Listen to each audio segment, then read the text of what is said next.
Рашковски веќе 2 дена е во домашен притвор, а се уште не запираат реакциите во јавноста по одлуката на судот, наместо ефективен на екс-генералниот секретар да му се одреди мерка домашен притвор. Сомнежите и шпекулациите се погласни, особено ако се земе предвид фактот дека токму контроверзната судијка Демишкова е онаа која беше судија на претходна постапка за Рашковски. Како се погоди баш судијката која го ослободи Заев за предметот подкуп, да се падне и за случајот кај Рашковски е прашање за $1 милион. Според судот, судија на претходна постапка се доделува според АКМИС системот, па така се погодила токму Демишкова. Можни ли се злоупотреби на АКМИС системот, како што веќе имаше во минатото, па беа направени и законски измени? Која е гаранцијата дека и овој пат не се работи за манипулирање на АКМИСот? Името на Демишкова, покрај ослободителната пресуда за Еврозавицато, е судијка чие име се споменува и во случајот Рекет, преку нејзиниот брат, адвокат. Наместо да биде суспендирана, таа и понатаму е судијка, и тоа во вакви скандализирани случаи, реагираат дел од политичките партии.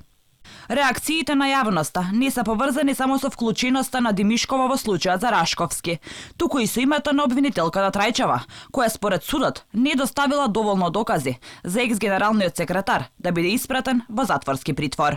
Особено ако се земе предвид фактот дека во поголемиот дел од предметите каде таа е обвинител доминираат ефективните притвори, како например Шпански скали и двата случаи за 27 април.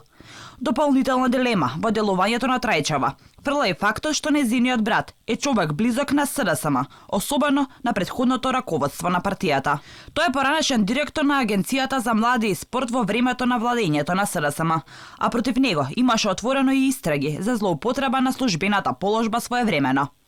Тој се сомничеше дека сторил кривично дело, царинска измама, за време на неговото директорување, каде со давање на лажни податоци избегнал царински и други давачки во вредност од над 2 милиони денари за набавка на спортска опрема.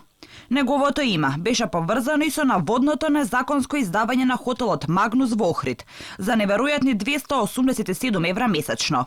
Обвинувањата беа дека Трајчев го издал објектот под закуп и тоа во период од 15 години, кога агенцијата водела судски спор со Младинскиот совет на Македонија во Охридскиот основен суд за правото на сопственост над хотелот. Трајчева пред медиумите најави жалба од Рашковски не добил ефективен притвор, но всушност со недоставувањето на доволно докази го спаси од задрешетки.